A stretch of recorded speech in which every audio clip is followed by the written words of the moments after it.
Welcome to what may become an historic episode of the 2-for-1 podcast. Thanks everyone for tuning in. I'm your host Dion, and alongside me on this Monday night, joining me live, the man, the myth, the Nate, Mr. Taylor. It is now halftime of Knicks Cavs Game 4. How are we feeling? I'm feeling wonderful, Dion. I'm Feeling sure that you are. absolutely glorious here. As you should. I don't want to jump the gun here, but it's looking pretty good for your Knickerbockers. Mr. Sider will be joining us in the second part of this episode to talk about what will likely be the Knicks advancing to their first conference finals in this millennium. But until then, we're going to recap OKC versus San Antonio up to this point, first 4 games of the series. Mr. Josiah Cook is actually at Game 4 of Knicks Cavs as we speak, so he will not be joining us for this episode. We'll get his thoughts after today. But just to go big picture on Spurs Thunder, obviously it's a little bit too late for us to do any sort of game-by-game analysis, but looking at what I think will be 3 more games in this series, I don't know who's going to win, but I do think we will get a Game 7 here. What do you feel like? Let's start, because I want to talk about what has gone right for each team and what they'll need to kind of bank on, and then as well as, what sort of tweaks need to happen. Obviously, besides a whole bunch of guards getting injured and just being unavailable. You start with either side, but what's something that stood out to you in this series that you think one of these two teams will have to bank on moving forward? I mean, what you have to bank on if you're the Spurs is what they've done is a really good job of just hounding SGA and making anybody else on the Thunder try and beat them. And the Thunder had that work for 2 games. And then last game, the Spurs were still sub 40% from the field, and they still pulled out a dominant 20-point win because they were just that good defensively. SGA just wasn't able to get involved. He still had 19 points. But I didn't feel any of those points. Like, it felt like SGA wasn't really even part of that game. Wemby obviously had the half of his life and then the half-court shot to end the half. But I think what they have to keep banking on, or not even banking on, because I think it's a really good strategy, is just keep making the other OKC guards beat you. Make Alex Caruso have his 15 points like he did in the first 3 games that he was averaging, and then he puts up a donut last night. Like, Alex Caruso is someone that the Spurs are comfortable taking shots. Like, if Alex Caruso takes 12 shots and makes 6 of them, and he has whatever it is points, like if he's scoring in the mid-teens, they're going to live with that. Like, the Spurs should be okay with Alex Caruso or Cason Wallace or Lou Dort beating them.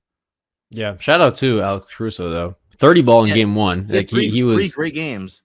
Yeah, no, he was fantastic up until game 4, maybe not the best, but yeah, I mean, with AJ Mitchell being out, they don't really have much outside of SGA to create offense. Cason Wallace hasn't been maybe what you might have hoped as far as like stepping into a larger role with Mitchell out, but it's really just SGA. And to your point, the Spurs have done a great job of kind of like trapping him in that like 16 to 18 foot range, which you might think on paper is like his sweet spot. He is like a heavy mid-range scorer, but they've done a great job of, rather than double teaming him top of the key, allowing him to, he's going to beat whoever it is off the dribble, letting him switch on whoever he wants, but then just showing him bodies as soon as he gets inside the 3-point line, including the 7.5 foot alien right in front of him, in front of the rim.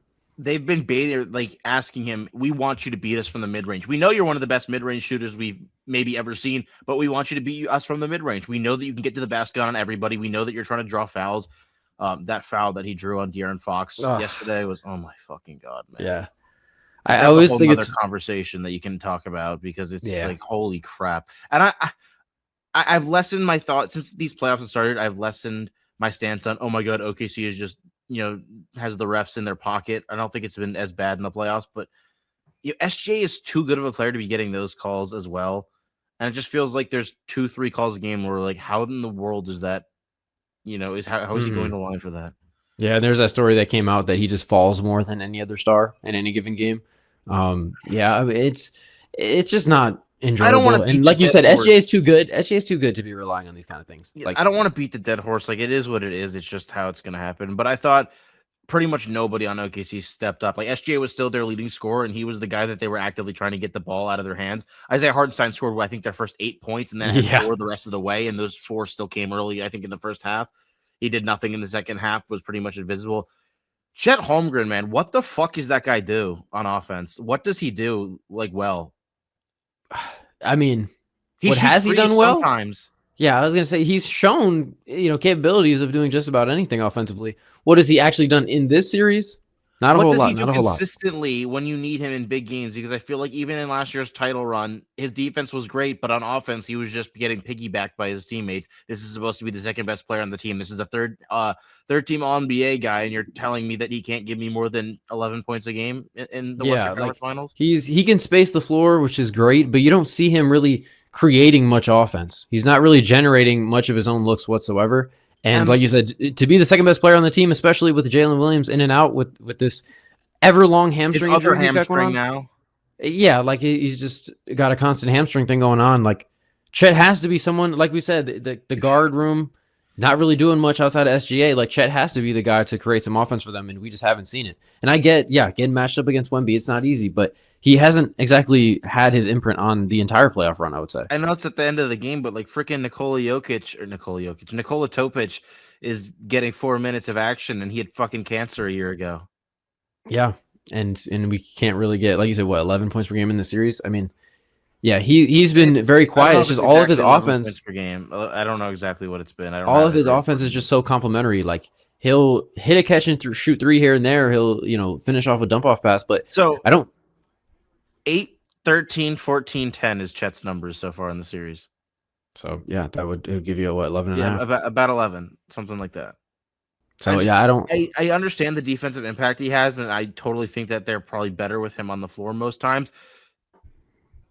This feels like another dead horse that I don't want to beat up on too much, but it feels like Chet has run from the Wemby matchup. Am I wrong in that? It feels like he doesn't want to go head to head against Wemby and prove that he's better than him, and whereas Wemby's going at him all the time and very much adamant about. I mean, at least on the court, like he won't say it off the court that there's a rivalry between the two, but they don't talk. Oh, he absolutely takes it to him every time. They don't like each other, but Chet feels like he's shying away and just hoping his teammates get him through it. Yeah, there's definitely not a rivalry to me at this point. I mean, Wemby is just levels above. Quote. It's that there's no rivalry. He always kicks my ass. Exactly. Yeah. So there's nothing there. Like Chet, great defensive player, and I think at times he's done pretty well against Wemby. I don't think he's gotten dominated every second they're out there together, but this is not a head-to-head matchup. This is like look at Game 3 when they put Jalen Williams in, and he was giving them better minutes than Chet was a lot of the time in that game. Yeah. Oh well, yeah, and then the 3-point shot disappeared for him as well. Yeah. Nobody could shoot in the no one could shoot in Game 4. No one on either team. Actually, I'm pretty sure Wemby's half-court shot was the first 3-pointer of the quarter, if I'm not mistaken. So it was a rough shooting night for both sides. I remember what I was watching, and I was like, am I watching Knicks Cavs game 2 again? Yeah. Speaking of, third quarter just started. But yeah, I think to go back to our original point, the Spurs defensive scheme against SGA has been very effective. What do you think has not gone right for them that they'll need to correct in order to win 2 out of the next 3? I mean, they haven't shot the ball all that well from 3. I feel like the 3-point shot, you'd like to see it go in a lot more, but also OKC has done a very good job in general. Just they're a great perimeter defending team, arguably the best in the league, other than if you want to talk about the Pistons, maybe. But the Thunder are number 1. I think I talked about this on the last podcast that they were number 1 in 3-point in corner threes given up, and the Spurs are number 1 in the league in corner threes made. I feel like I haven't seen as much hunting the corner threes as I would have liked to see. Julian Champagnie's hit some big shots, but he hasn't been consistently the go-to guy in terms of 3-point shooting that I'd hope. Yeah, I was going to say, when he shoots the ball, I no longer feel like it's going in. I used to feel very confident about Champagnie minutes, and now I'm kind of like, It feels like a lot of his shots are just too hard, like a little bit off, like the back of the rim. Devin Vassell has been the best shooter for them, in this series. And I think, the obvious thing you could point to is that they've survived. They're 2-2 with Keldon Johnson playing like he's never played basketball before.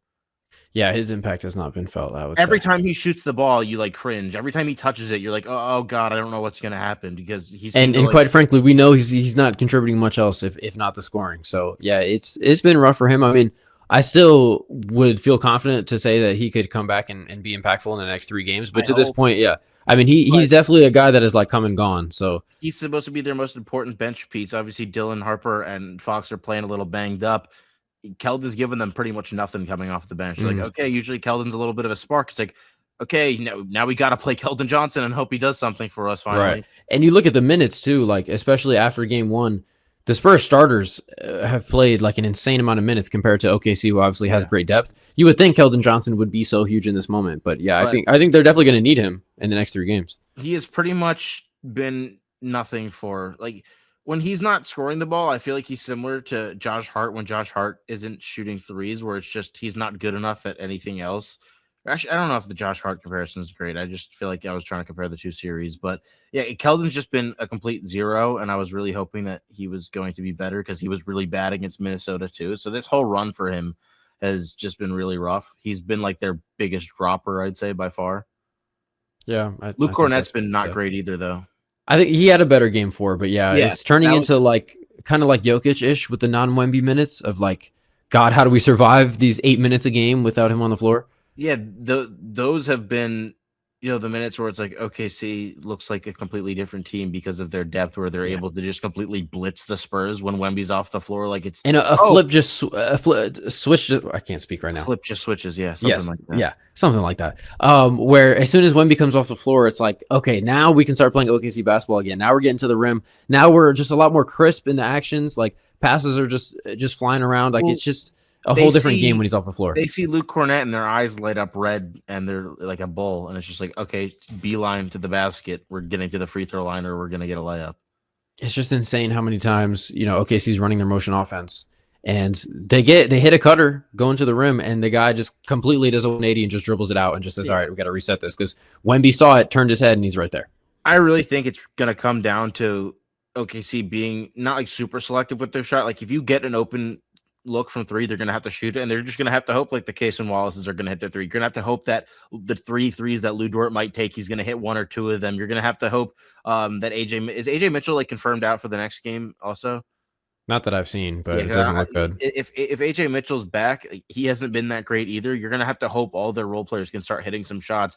You're gonna have to hope for at least 10 points probably from Alex Caruso. I know you shouldn't be praying that Alex Caruso or hoping that and expecting that Alex Caruso is going to give you double digits in the scoring column, but I think in the series he has to. Yeah, I mean, maybe Jared McCain can revive his game 3 Yeah, self. Jared McCain's another guy. He's had some good games. Like he can go off for a quick 15 for you. You're going to need a bunch of those guys to be on the same page for at least 2 out of the 3 next games.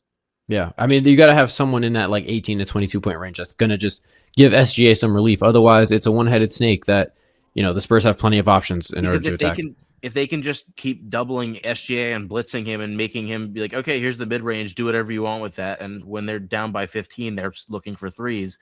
Yeah, it's not even really the double teams. It's more of just as soon as he does beat his man off the dribble, Wemby obviously steps up to stop the drive, and then they're also just showing on both sides, just not really giving him any options, just kind of trapping him, showing him 4 bodies like in that 18 to 20 foot range, and then he's not been comfortable taking those shots in this series. That's probably the big thing that stood out to me on the OKC side of things offensively. Like he just doesn't look comfortable. Doesn't look like the best player in the world. Like Wemby has put his stamp on this series as, no, I'm the guy. Like I'm the best player in the world. I should have won MVP. Like SGA just hasn't looked like himself.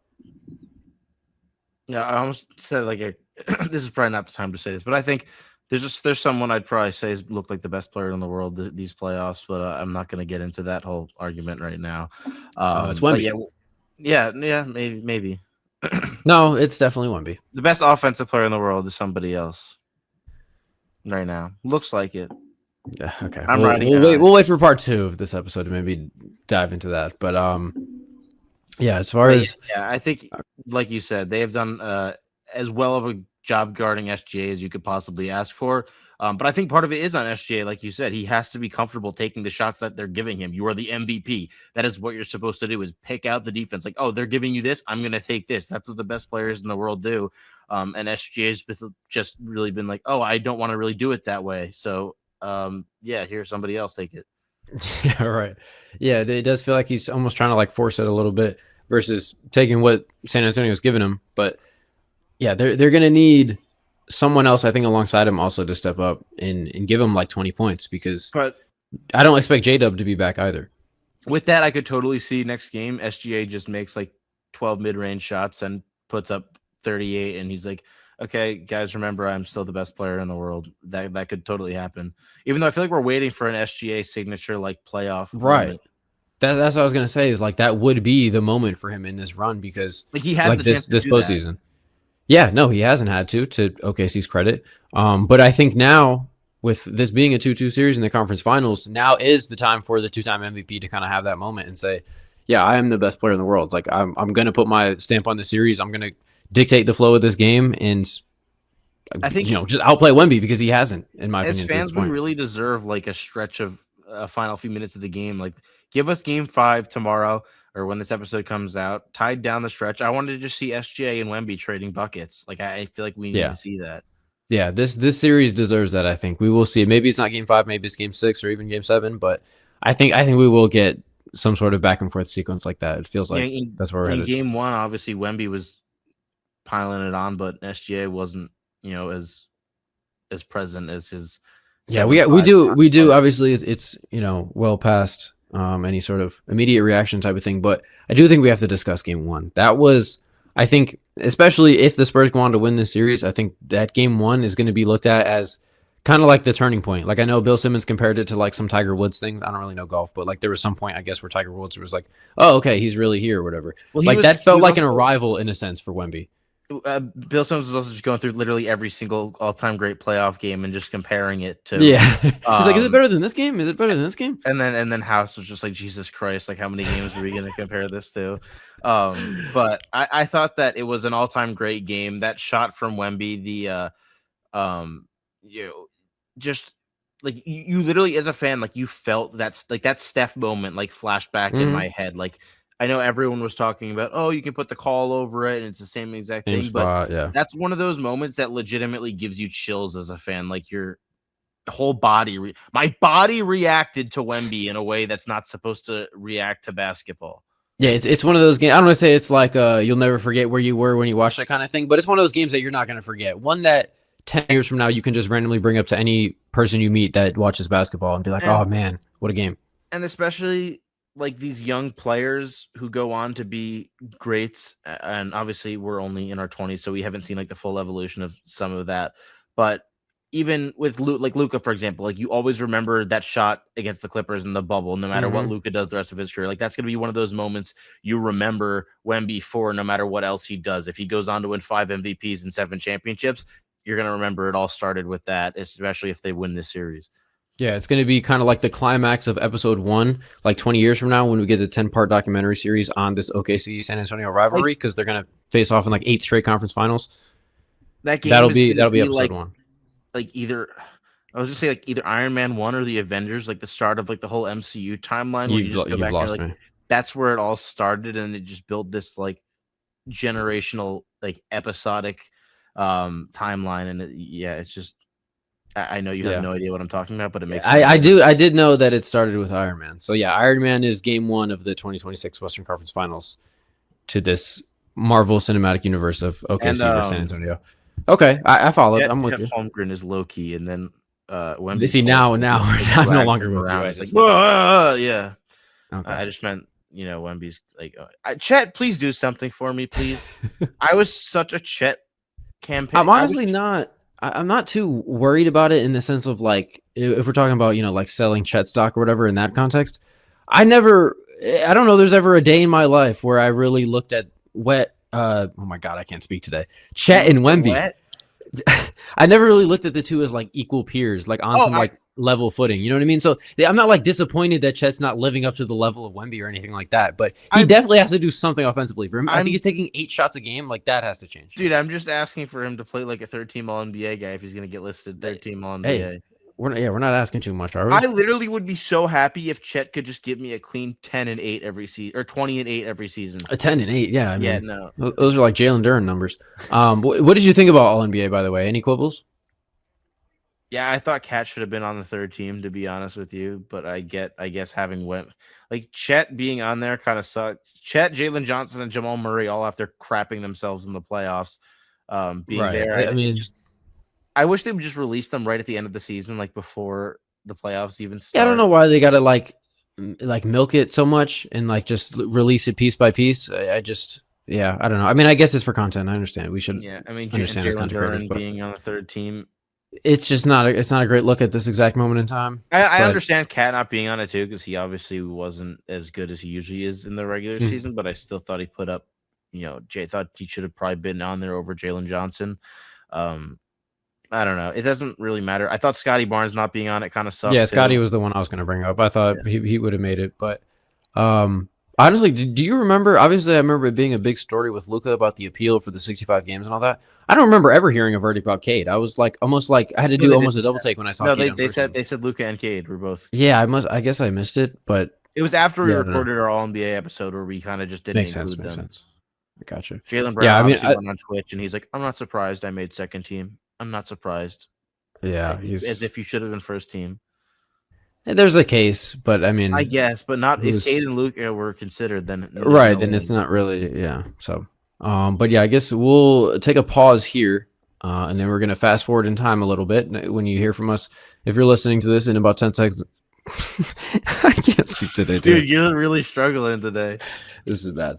But yeah, we're gonna fast forward into the future. About 10 seconds from now, we'll be already past Game 4 of Cavs Knicks. We're gonna do a live post game reaction. Welcome back after a few seconds. It's been a little more than that in real time, and I can officially now say that the New York Knicks are going to the 2026 NBA Finals for the first time in my lifetime, for the first time since I was brought into this big green earth. The Knicks Yes, sir. are in the finals, and they will be playing the winner of the Spurs with Thunder, which we just talked about. But yeah, I'm overcome with joy. This is probably the happiest I've ever felt as a sports fan, to be honest with you. Obviously, they haven't won it yet, but this is certainly a big step, Dion. Yeah, I mean, yeah, first finals of my lifetime for the Knicks as well. I was just an idea the last time the Knicks made it to the finals in '99. Yeah, big moment for you. You're also a Washington Commanders fan, so yeah, probably peak for you as a sports fan. So congratulations to you. The Knicks took care of business. Swept the Cavs, winning Game 4 in New York tonight. Or sorry, no, in Cleveland. My bad. I honestly forgot just the way the crowd was reacting tonight. Shout out to the Knicks. Shout out to Knicks fans. They travel well. We even heard to the point where Deuce McBride took a 3, and you heard the Deuce. That's got to be my favorite chant in all of sports right now. And when you hear The fact that we heard it in Cleveland, I mean, I think it's just kind of like a good symbol for the way this series ended. With the Cavs, even all the way down to the crowd, they just gave up. Like you saw it at the end of Game 3, where there was just a look of defeat across the Cavs roster.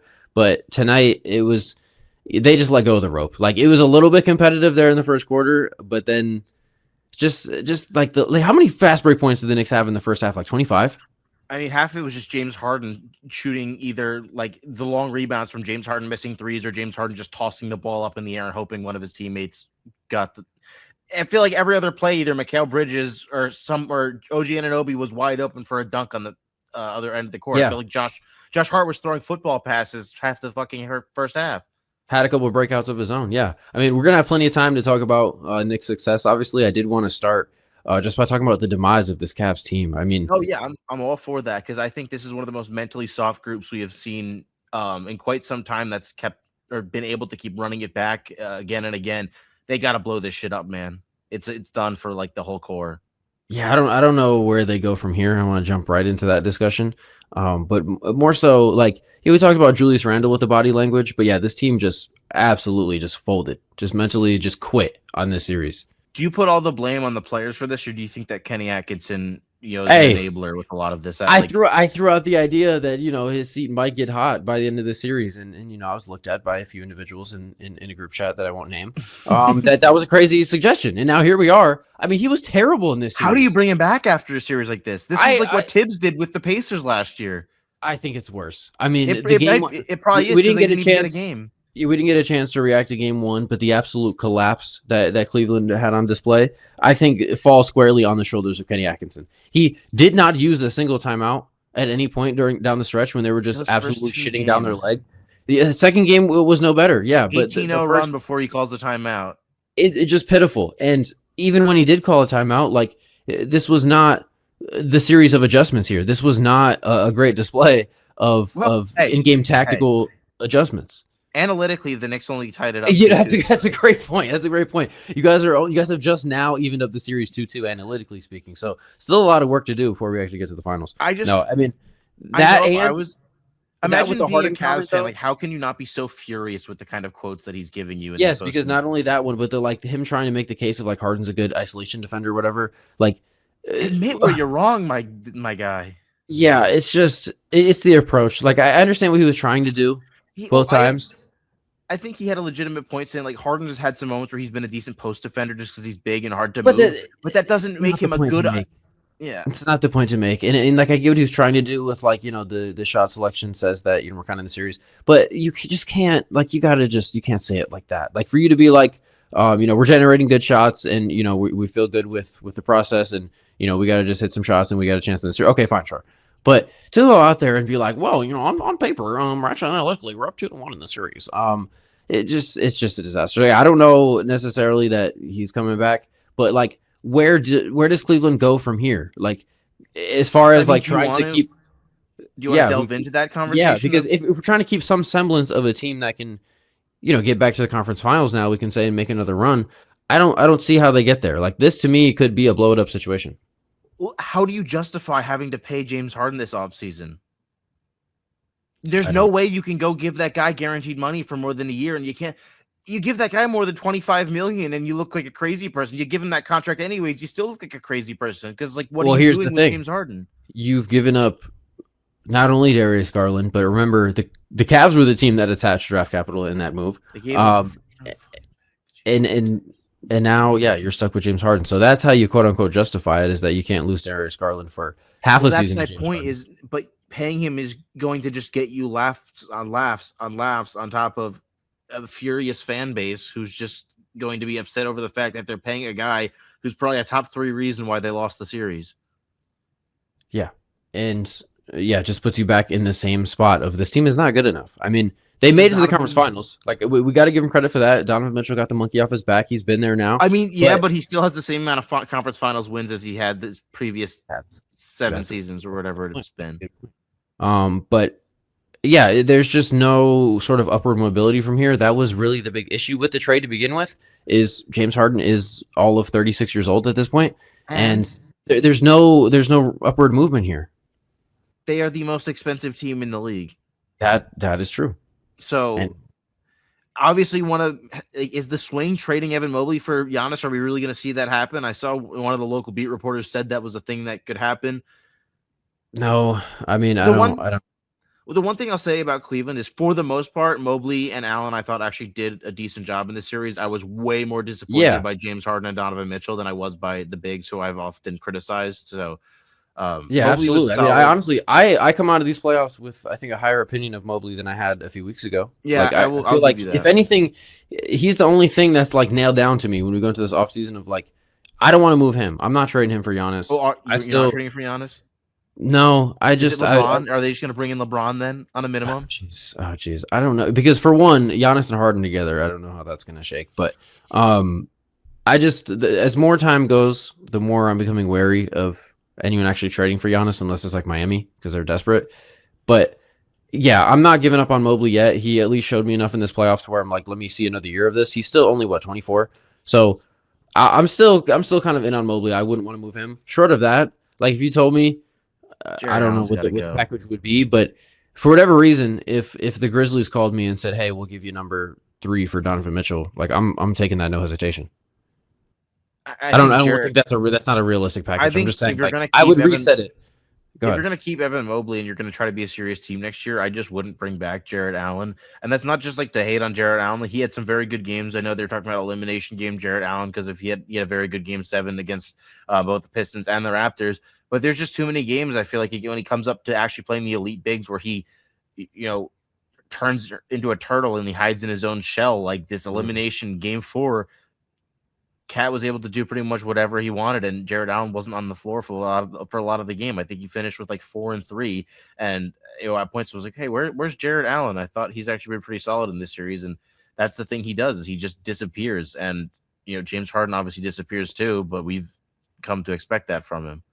Yeah, and we're starting to expect it from JA, but I mean, I don't really look at him as like an issue in this series, and I don't know what. Not an issue, but more so, it's if you're going to build a serious team with Evan Mobley as one of your top options. If you want to maximize Evan Mobley, I think you have to get another shooter around him, like a shooting big or somebody that you can allow Mobley to play with more space, because their offense is like, they're so packed inside the paint to the point where they're relying on Evan Mobley to shoot 8 threes in game 2 or 3 it was.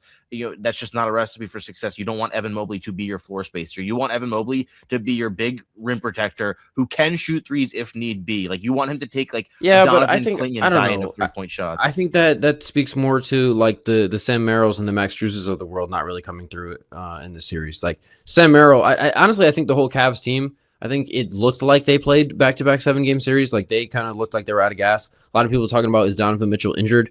I feel like, we definitely saw enough examples of explosiveness from him where I think this team was just gassed, and like it just kind of came back to bite them when it came to the 3-point shooting. So, I mean, I don't look at Jarrett Allen as like I don't want to say the missing piece, but like I don't think trading him is going to put them in any sort of better spot realistically to be a contender next year.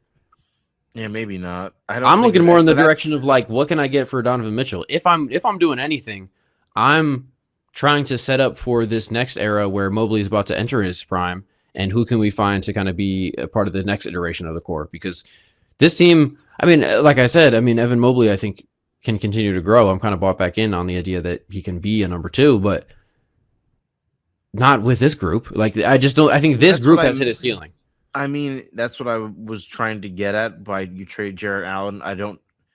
Is Donovan Mitchell going to ask out the last year of his deal? He's got one more year and then he can walk. I don't think he's going to sign an extension there at the moment with how things have been going. Yeah, so I'd be aggressively making phone calls if I'm Cleveland. I don't know what the market is or will be, but like I said, if I can find, maybe like a Darius Garland, just someone a little bit younger that I can pair with Mobley moving forward and try to build a different sort of core with this team. I think the more realistic option is they do bring back Harden so that they don't sort of trade Garland for nothing, and they try to run it back in some semblance. But I just don't see how this team kind of takes the next step. As the Cavs front office, how can you convince yourself that running back any iteration of this team is going to get you any further than it has in the last few years, especially with the East being better next year? The Cavs have no shot at making the Eastern Conference Finals. And even if they had James Harden at his peak, which is obviously you're still getting nothing in the playoffs. Like, how many years of James Harden even being an all-star level player left do we have? I don't know that we have any. Exactly. It's honestly, it's the same fundamental issue that the Cavs team had last year, where their perimeter defense is just non-existent. Like, shout out to Keenan Ellis being on the roster, but they don't have any style. Like, you're going to have to play Donovan Mitchell and James Harden heavy minutes, obviously. They can't guard anyone. Like, they just offered zero resistance as a backward duo. That's what I mean, is the recipe of 2 heavy usage guards with a crappy small forward, or whatever you want to call that third wing that slides in between 2 bigs who aren't shooters. It's just you look at that roster fundamentally and you're like, wow, that's not great. It's like sticking a bunch of puzzle pieces that don't fit together. Yeah, it's not a recipe for success. So I don't know. Like, there's just, unless there is some sort of reset Donovan Mitchell trade, I don't know how they can justify anything besides running it back, because like they got nowhere to go right now. Do they just run it back and hope by some magic powers that they get the Pacers demon magic from 2024 or 2025? That's the type of thing it would take, because they just don't have the semblance of talent here to really compete. There's going to be a lot to digest for what this team could do, because there's so many different routes that they could go. You could trade Donovan, you could trade Mobley, you could trade out. There's so many different. I have no idea what they're going to try to do. I didn't think they'd trade for James Harden, so I guess I'll just stop trying to predict what Cleveland's going to do. That's a good point. We can spend a few minutes, though, praising your Knicks. Shout out to Landry Shamet for hitting all but 1 3-pointer in this series, I'm pretty sure. NBA record 92% from 3 in a playoff series, 11 for 12, and I think 5 for 5 in Game 4. Yeah, I think that counts as pretty good. He made himself a lot of money this playoffs. That's for damn sure. And shout out to Tom Thibodeau for letting him rot on the bench for the entire playoffs. I would say, though, I mean, this is a guy who, was kind of on the fringes of the league for like a while there, just bouncing around from team to team. So I think for him to have this kind of playoff run, because it wasn't just this series, like he's been very impactful. I think it just speaks to, like, you never really know with guys. Like, that's someone that every single team took a chance on him. I feel like he's played for like 7 different teams already in like 8 years. And sometimes it just takes the right moment. And Landry Shamet, he just had a 10-minute interview with the Inside the NBA crew. This is his moment. I mean, shout out to Mike Brown for really just figuring it. I don't know what the hell he said to those guys after that game 3 in Atlanta. I don't know if they decided to do some demonic rituals Do you themselves. think Mike Brown showed them highlights of their NCAA March Madness days? I don't know. He just took a page out of Jamal Mosley's book and he was like, "Hey, yeah, this worked. You guys definitely won that series." What he did do today before the game was he showed the Knicks highlights, or not highlights, but clips of the Pacers winning Game 1 and them getting eliminated last year in the Eastern Conference Mm. Finals. And he Ugh. asked them how that made them all feel, and to have them and told them to remember how that made you feel, and like to put that into Game 4. And I think that was something that was much needed. It feels like a lot of the time since this group was really put together was the Knicks always played. They had a lot of talent and they obviously looked good when things were working, but they never really had that sense of urgency. They really didn't have that dog factor that I feel like I made the video on a while ago, that it was just something missing about the Knicks. And it now feels like whatever that thing was is they've found it. They're demolishing teams. Whether you want to say they're playing easier competition or not is stupid, because I think you saw people taking the other team that was playing against the Knicks in a lot of these series. First, it was the Hawks. Yeah, I didn't hear a lot of the Hawks are fraudulent when they were up 2-1. Yeah, Now all of a sudden it's exactly. And now all of a so sudden the Hawks suck. They were the easiest matchup in the first round. Then the Sixers were a fluke after beating Boston, and then the Cavs were actually not a basketball team, and the Knicks were just lucky that they beat them by 40 again in Game 4. The elimination game Knicks have looked like the goddamn 2017 Warriors. I have been so impressed by this team, and it made me go from expecting a finals appearance and being okay losing to like San Antonio or OKC. Right now, I'm in the mindset of how I've watched this team, and Richard Jefferson said it too on the broadcast. If you've watched this Knicks team over this 11-game playoff win streak, which doesn't even sound real, tied for I the think third longest of all time. I think they have a real shot in the finals. Whether they're gonna, I don't think they're gonna win in 5. I don't think they're gonna win in 6 easily, but they could win a tough 6-7 game series against Oklahoma City or San Antonio, especially if J-Dub is hurt.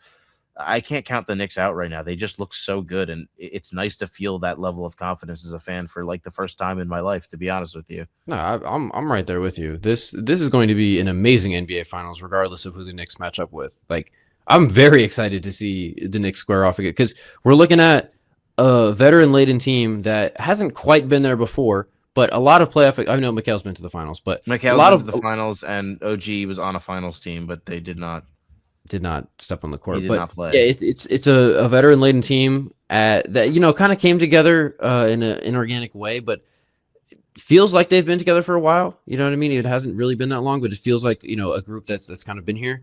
Going up against one of these two young teams that, yes, obviously OKC won the title last year, but I just think it'll be a very interesting matchup, and it's two teams that are just elite teams. Like, this is not a situation of like, I don't think anyone looked at the Pacers last year as like some dominant team, like unstoppable force versus immovable object in last year's finals. But this year we're going to get some extremely high level basketball. And the finals were last year too. But point being, I'm very much looking forward to this series. I think it's going to be very, very entertaining, and I would give the Knicks a good shot against either team. Well, yeah, I think the point you're trying to make is that a lot of people or media members are going to make this out to be like, oh, the Knicks have no chance in this. This is going to be a 5-game series at most, and I think that's just not the case. No, these are regardless of who it is, these are two high powered teams going head to head in a series that can go either way. I think it'd be a disservice of us to not talk a little bit about Mikal Bridges, who has seemingly been the piece to just unlock all of this. I know he's been one of your favorite players in the league for a long time, and it was a really, really rough stretch for the Mikal believers from really midway. Yeah, we were hurt. We were in hiding. Yeah. The first 3 games in Atlanta, and since then, 69 of 100 coming into the game 4. Game 4, he shot poorly, but I mean, who cares? The next one, anyways. It's just a complete awakening with him, and him just magically turning into the exact player and more that the Knicks traded those picks for. That has been the most awesome thing I think about the Knicks offense, is that everybody eats. Even with Jalen having that crazy game 1 and going on that crazy run by himself, putting the team on his back when they came back down 22, everyone's been eating. OG's been eating. OG's been cutting and getting great passes. Cat's been an outstanding passer. Cat's only taken like 8 shots a game in the series, but he's still been super impactful. He's rebounding everything. Landry Shamit's obviously hitting everything. Deuce McBride has been hitting his fair share of shots. It's just every single person that's on the floor is getting touches. It feels like whatever ego there used to be with this Knicks team has completely died, and I think that's what's made them the most dangerous. Yeah, and to the McHale point, I mean, I think it's just such a great example of how quickly a narrative can change during a playoff run. Because, like you said, it went from there was a lot of discussion about the McHale trade and what a mistake it was, and how they shot themselves in the foot, and now they've kind of shot all their bullets of not being able to make any future moves. To all of a sudden, he can't miss a shot. I'm like shocked when a shot he takes doesn't go in. So, yeah, It's McHale, it's everything you could ask for, and like you said, I'm a huge McHale fan, so I've been enjoying it. it's been a rough stretch for Nets fans, man. That draft lottery and now watching, McHale do this and the Knicks make the finals. Yeah, That that's all that's that stinks. If yeah, I only heard there. Kevin Durant's foot wasn't, a few inches smaller. Yeah, well, I I had to was get gonna a make a little joke. dig I was into gonna make that. a joke But how there's only like 14 Nets fans and they're all consoling each other right now. oh, actually, sorry to Matt Man if you're listening to this. Batman is a Nets fan. Matt Man is a Nets fan. He's a big Nets I fan. oh man, I'm so sorry He to was hear a that. big Cam Thomas believer, unfortunately. Oh man, that yeah, I do remember that. Shout out to Matt, man. I'm so Yeah, sorry. the Um, OG. um, but yeah, zooming out, I did want to get your take on this because looking at this big picture, I was thinking about how, especially in the Eastern Conference, because obviously we have two young juggernauts in the West that's going to be around for a long time. But you look at the teams in the East over the past couple of years, and a lot of them have been what's the word I'm looking for? They've kind of been sacrificed almost to like the second apron and just the way that the NBA is constructed. Where we saw the Celtics obviously have to tear down their team. Obviously the Pacers was injury induced, which you could say about the Celtics as well. But like these teams just have these very very short windows. Like the Pistons are going to get very expensive here. We already talked about the Cavs being the most expensive team in the league. Don't know how long that will sustain itself. So you look at all these teams in the East that have just like these short windows set up. You contrast that to the Knicks where they've got this core locked up for what, like the next 4 seasons or 3 seasons moving forward. Yeah, pretty much all the main players are under. Deuce McBride's last year of his deal is up after next season, but Mitchell Robinson's a free agent. But Brunson, Hart, McHale, and Towns are Yeah, like your all best five guys are locked in for and the OG. next few Yeah, they're years. all locked up for at least the next 2 seasons. Yeah, so it's a kind of a unique situation in today's NBA where this is a team that has now proven they can get to the finals with a pretty big window for NBA standards as far as like I don't really see this team falling off. Yeah, well, I think that's the thing that people are going to look at this year is as much as you're going to say this might be the Knicks only, not you in particular, but people might be because I've already seen this on Twitter that this is like the next year, like they have to do it this year. They're never going to have a chance like this again. That could be true because you really never know what happens in the NBA, and the East is going to be better next year. That's not really a debate unless some colossal injuries happen. But I still think the Knicks have an argument to be the best team in the East again next year. It's not a given, obviously, and getting back to the finals is very hard, much less getting to the conference finals in back-to-back years. Like we saw with the Celtics this year, nobody expected them to lose to Philly in round one. Not to give it a dig in at your Yeah, team. just take that knife in there. Thank For you. an example, I think the Knicks can still lose this year and have championship hopes for the next 2 to 3 seasons at least. But I think, yeah, you see what is in front of you right now and how well this Knicks team is playing. This is still like the year. If they don't win in the finals, it's no longer, oh, at least they got there. I think to me, it's more of, damn, we had a really good shot at that and we blew it. Hmm. Yeah, I mean, I think without question they're going to come into next year as the East favorites, unless Yeah. like the Pistons trade Well, for I mean, Giannis. unless Boston Same. like gets Giannis or something. Yeah, unless a crazy Giannis trade, something like that. But yeah, the Knicks should be the favorites. And like, I know OG deals with a lot of injuries, but you look at this core team and it's like, I don't see them like aging out in the next year or two. You know what I mean? This is not a team They're that like all relies necessarily on athleticism. Yeah, they're all pretty much within like the first year or two of their technical prime, like the Right. 27 to 28, 29 range. Brunson will be 30, I think, to start next season. So will Cat. OG will be 29, and McHale, I think, also will be 29. So they're all around probably the age you want to be within a contending window. By the time Okay. that you're not going to be as favorited as contenders, then you're looking at them all on the end of their contracts. And then that's that new era of figuring out what you're going to do next. But in regards to the next 2-3 seasons, the Knicks pretty much have that mapped out. Obviously, the role players might come and go, and they're going to have a draft, 2 decently high draft picks this year, 24th and 31st overall. So those can be 2 guys that you hopefully can usher in eventually to be role players. Mohamed Diawara's got some potential, but overall, like the core is locked in, which most teams can't say, and I think that's a really good thing for the Knicks. But at the same time, they shouldn't use that as some form of, oh, we don't have to win this year. Right. Yeah, definitely have to maximize. Like you said, you never know what can happen year to year. But mean, the Knicks are set up for a nice little sustained window here. Yeah, 'cause, But I I don't think think it's going to anyone. be. I don't think anyone expected Jason Tatum to tear his Achilles. So anything No, can happen. that's right. That's right. But yeah, I think it'd just be such an interesting matchup. Obviously, we had the cup final, but if it is the Spurs going up against the Knicks, I think it's just such an interesting clash of, like we said, these guys who are kind of not only in this playoff run, but in their careers, all kind of peaking at the right time, versus the Spurs team that is so fresh and brand new, is just like hot onto the scene, and it could be like the start of like this dynastic run. It's gonna be And scary if the it Spurs get just a it feels like almost like a crossroads moment of the NBA where, are the Spurs going to start this huge run of all these titles, or are the Knicks going to kind of sneak one in here before OKC and San Antonio start to run the league? It'd be such a cool storyline too. The absolute contrast of star basketball players, Brunson and Wemby. Yeah, You know, prodigy of basketball, the 7'5" do-it-all French guy who was hyped up to be potentially the next GOAT versus, the 4-year college player, all round the pick, accolades, the second backup. round pick, 6'1", fat-headed midget that can't jump more than he's like a 37-inch vertical, and that's unathletic for an NBA player, but that's a whole nother Yeah, story. But just the complete opposites. Knicks versus Spurs. That was the last time that the Knicks were in the finals, also. So I think Yeah, that would right. A be, rematch. Yeah. yeah, I think that'd be cool. I think either of these matchups are going to be very good. Like, we're going to get a very good finals this year. I'm pretty confident in that. Hmm. And if it is the Spurs, it would be what, the 7th straight year with a different champion, Yeah, which is the Is it longest 7? streak. I know It's I know whatever the streak is. It's been a different the champion longest streak in for. NBA history. Yeah. So could be interesting, but we'll have to find out who the Knicks will be playing against. What's your I gut could feeling in that series right now? My gut. See, My my gut's my my, still my OKC. guts. The Spurs, but logically, I do think OKC should win it. It's kind of where I I just stand. can't see OKC losing it, but at the same time, I might. Maybe this is like an awful take. I've never Mhm. been like less scared of an MVP player than I am of SGA. Embiid. That's fair. He's not even close to Embiid's level. Other than Joel Embiid, Okay. SGA doesn't strike the fear into me that a player of his caliber should, I guess. Definitely not in this series. I'll say that. Maybe that's just because we haven't really seen it in the playoffs, and I feel like a lot of times his I team is I do winning with think. him, not just because of him.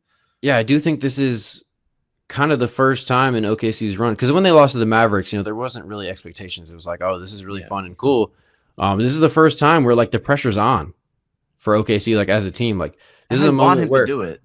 yeah, absolutely, yeah, of course. And I hate to do we kind of talked about it with Chet in the beginning of the episode. I hate to do what Bill Simmons calls a second Bill Simmons reference, but like the first take or like the get up, like he's got to step up segment. But this is a moment where like I need to see SGA like really have an all time kind of moment here. Like I think that's what this moment is going to require.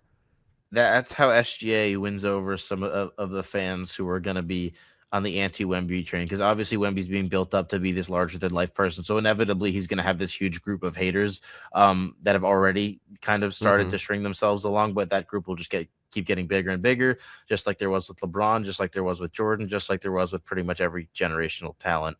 So SGA could win himself some popularity points here, I think, maybe in the NBA community. That's a good point. If you can go for like 35 plus on less than 10 free throw attempts, get the win in game 5. Some ethical 35. Could shift some narratives. Yeah, I think there's going to be a lot of narrative discussion no matter which way the series goes. But I guess we'll have to wait and see and find out how it goes. I guess we'll wrap here. Shout out to Mr. Cider. He got his hands tied up with a different project. He's doing some fabric. Yeah, I don't really know what that means. Mitch, if you guys haven't already discovered, that man is an enigma. So I don't know what he was talking about, but he was just a little busy, and we'll have to catch him and Mr. Cook next time that we chat. It's gonna be an exciting week of hoops. It kind of sucks that we're gonna get days without basketball again. We've re-entered that part of the calendar. If it's Knicks Thunder, me and Josie might kill each other. We'll see. I think we can have some civil discussion. I think. No, I know. I'm just joshing. It'll be a good one regardless. Yeah, good one. But we'll wrap here. That'll do it for this episode. Thanks to everybody for listening. Make sure to subscribe to the pod. If you're not subscribing, what are we doing? Tell your friends about us as well. Check us out on all socials at 2for1hoops. We'll be back with another episode very shortly. But until then, hope Oh fuck. Hope everyone has a great rest of the day. I had to wrap up with a goddamn. Have an extra great day if you're a Knicks fan. Have a great night. Have a great rest of your week. Enjoy this until the finals get going. Anyways, goodbye.